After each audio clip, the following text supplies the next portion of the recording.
So last week I talked about how life is messy. So I thought I would bring you along to show you my after dinner shenanigans.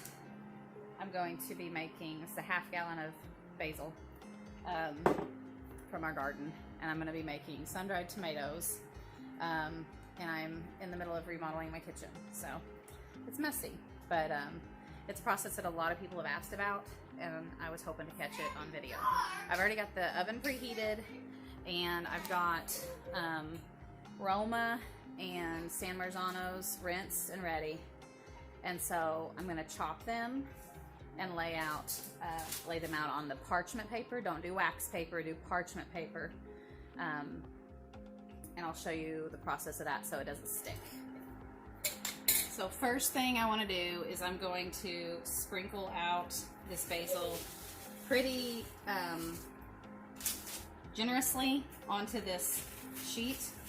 That way the wet tomatoes aren't going to make it, they're not going to stick so bad to that parchment paper.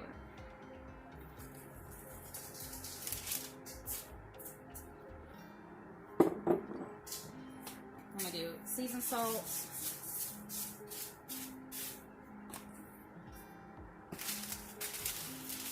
I think I made a mistake because I think if it's this loose, it's going to all go to the middle. So it doesn't have to be perfect, but you don't want this much extra.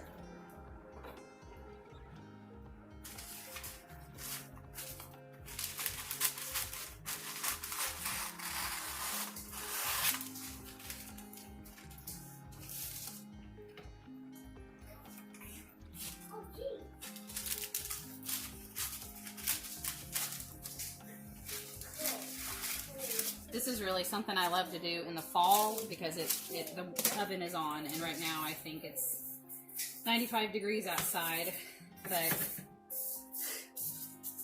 I've got a lot of tomatoes, and I think I like the sun-dried tomatoes just cut up in some pasta, and we're out. So I'm gonna make me some sun-dried tomatoes.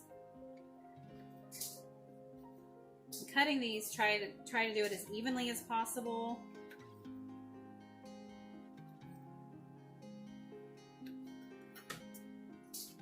So you can see about, to compare to my finger, as evenly as possible, and then just lay it on.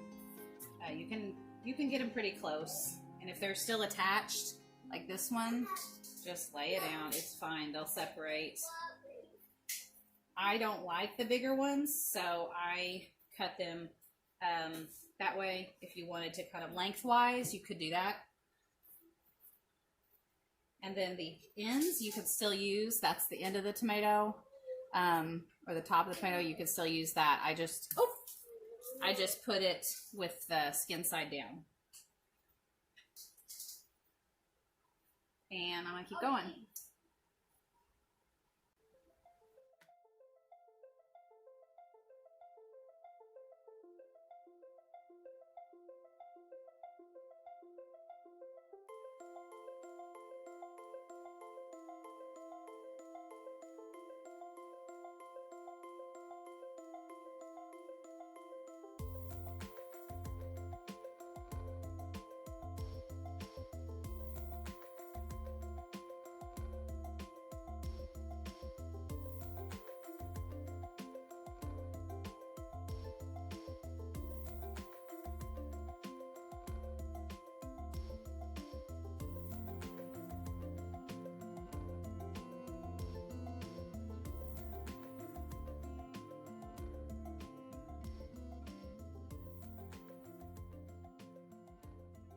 Tomatoes a lot thinner because they aren't going to dehydrate as fast because that skin is protecting them from dehydrating. So I filled the tray, and then on the other side you can put more basil. Yes, more basil. Or I have a lot of oregano in my garden, so I'm going to put some oregano on them. Oregano is good for healthy living, fights off colds, and so between the basil and the oregano, these are a good healthy snack. Generous amount of basil, And then you can skip it or you can add it, but I'm kind of one of those people that puts garlic powder on everything. It doesn't need it. They're good without it too. So I just put a light layer of garlic powder because you can overdo the garlic, and I'm a garlic lover, but you could overdo the garlic. And then because I don't have as much oregano, I'm going to do a little bit more. And all those dried herbs, I would not do fresh. I mean, these were freshly dried from my garden, but they're not green. They have been dried. I would dehydrate them. I would use the dried herbs because that's what you're doing, is you're taking the moisture out of the fruit, and you don't want to add moisture when you're trying to dehydrate it. I didn't do these because they had just little stem spots, so I left those off. That's, if you're wondering, that's why. It'll take 2 to 3 trays to do a half a pint. So this is the first tray, and I'll come back and I'll show you and I'll tell you how many trays it took and how to pack them. I packed them in oil. Alright, so I pulled these out just a minute ago. I didn't get it on tape, but I drizzled just a little bit of olive oil in there, and I kind of let it sit so that it can kind of trickle down to the bottom, and gave it some time to just do that. And then I'm going to add tomatoes to it and fill it to the top, again pushing down on, oof, it's hot, pushing down on it. I did this on my pizza stone, and it doesn't cool off like the metal pan does.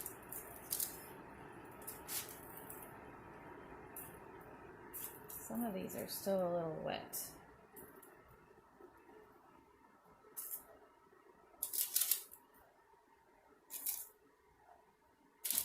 The oil is just to preserve them. If you wanted to eat them fresh, you can eat them like you would potato chips. Last summer, that's what my boys did. They just ate them off the sheet after they cooled. Or you could put them in a bag if you wanted to store them like that. But since I usually do a lot at a time, I like to can them. I think I water bathe them. I still have to look that up. I haven't looked that up yet. But see, I'm still pushing them down, and it's still going down pretty low. Once it settles.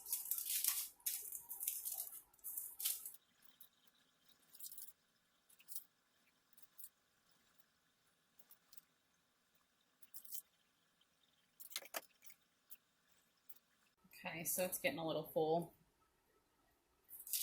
I'm just going to add a little bit more. I'm still at that rim. I'm not over that rim.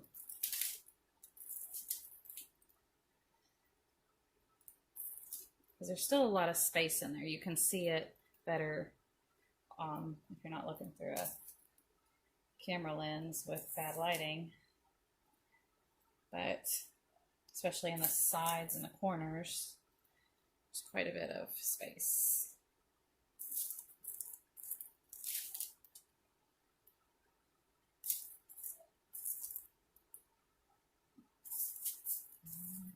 Those are kind of in still. They'll need cooked again.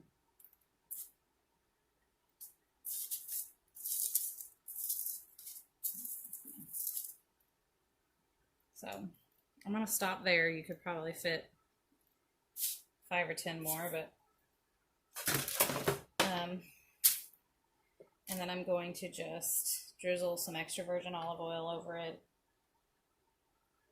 a couple more times, let it soak down, and this is just for preservation.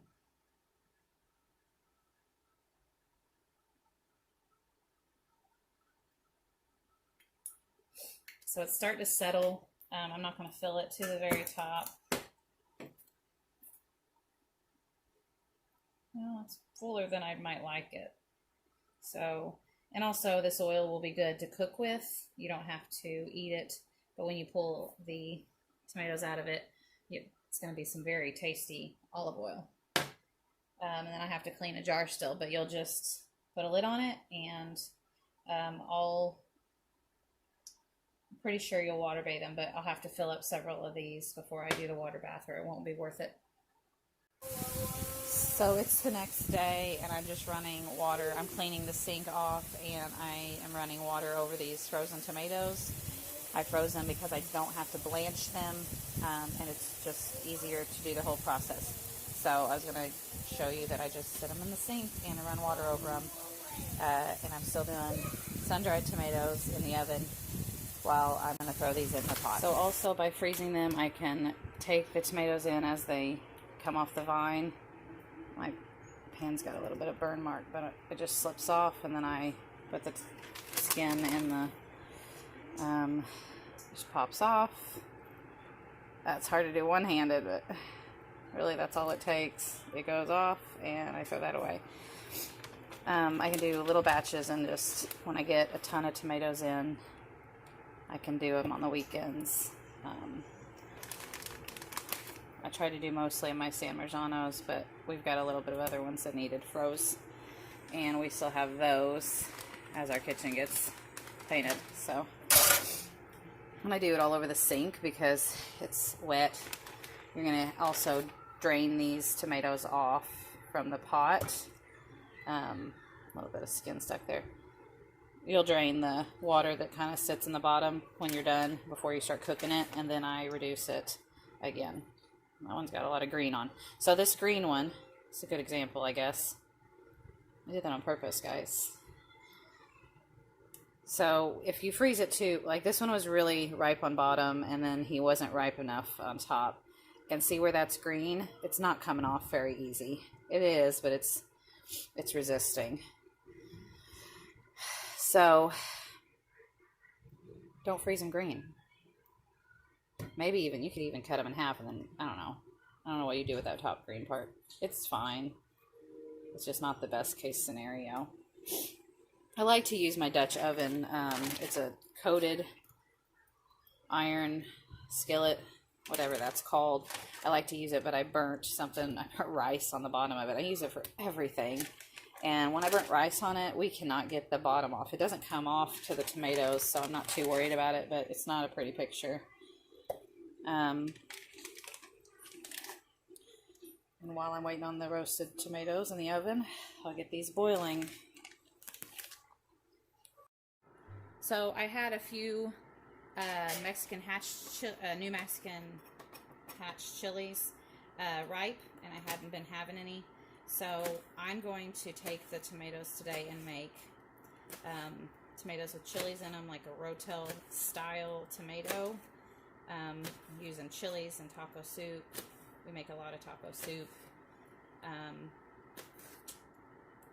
I would have actually liked to make pizza sauce again, because our last batch, it made 5. One we had to use immediately because the seal didn't keep, but nothing was wrong with the sauce. So that only leaves us 4, and we will need more than that when it's all said and done. But when the garden has certain things that are ready, you just use what's ready. So we're making chilies today. I just do the green, I cut them in half, and then I chop them again. Clean out the seeds, but it's not going to hurt if these guys have some seeds, because it'll add some spice to it. They aren't the spiciest, but I do wear gloves because I'm forgetful, and I'll touch my eyes, and then I'll suffer all day. So I just go ahead and do it this way.